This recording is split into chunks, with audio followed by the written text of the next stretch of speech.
ನೇಪಾಳದಲ್ಲಿ Facebook, WhatsApp, YouTube, Instagram, X ಸೇರಿದಂತೆ ಬಹುತೇಕ ಎಲ್ಲಾ ಸೋಷಿಯಲ್ ಮೀಡಿಯಾ ಪ್ಲಾಟ್ಫಾರ್ಮ್ಗಳನ್ನು ಬ್ಯಾನ್ ಮಾಡಲಾಗಿದೆ.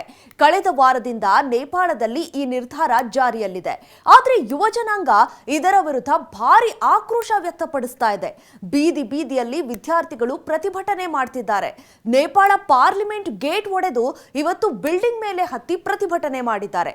ಮೊದಲು ಭ್ರಷ್ಟಾಚಾರದಂತ ಸಮಸ್ಯೆಗಳನ್ನ ಬಗೆಹರಿಸಿ, ಅದು ಬಿಟ್ಟು ಸೋಷಿಯಲ್ ಮೀಡಿಯಾ ಬ್ಯಾನ್ ಮಾಡ್ತೀರಾ ಅಂತ ಸರ್ಕಾರದ ವಿರುದ್ಧ ಹರಿಹಾಯ್ದಿದ್ದಾರೆ.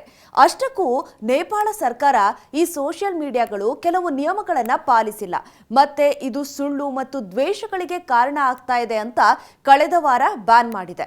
ಹಾಗಾಗಿ ಜೆನ್ಸಿ ಕೆಂಪು ಮತ್ತು ನೀಲಿ ಬಾವುಟಗಳನ್ನ ಹಿಡಿದು ಭಾರಿ ಹೋರಾಟ ಮಾಡಿದ್ರು.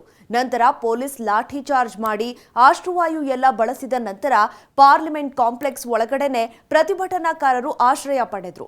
ಆದರೆ ಈ ಸೋಷಿಯಲ್ ಮೀಡಿಯಾ ಬ್ಯಾನ್ ನಿರ್ಧಾರಕ್ಕೆ ಕೋರ್ಟ್ ಆದೇಶ ಕೂಡ ಇದ್ದು, ನೇಪಾಳ ಪ್ರಧಾನಿ ದೇಶದ ನಿಯಮ ಪಾಲನೆ ಅತ್ಯಗತ್ಯ, ಸ್ವತಂತ್ರ ದೇಶದಲ್ಲಿ ಎಲ್ಲರೂ ನಿಯಮ ಪಾಲನೆ ಮಾಡಲೇಬೇಕು, ನಿಯಮಕ್ಕಿಂತ ಮಿಗಿಲು ಯಾರೂ ಇಲ್ಲ ಅಂದಿದ್ದಾರೆ.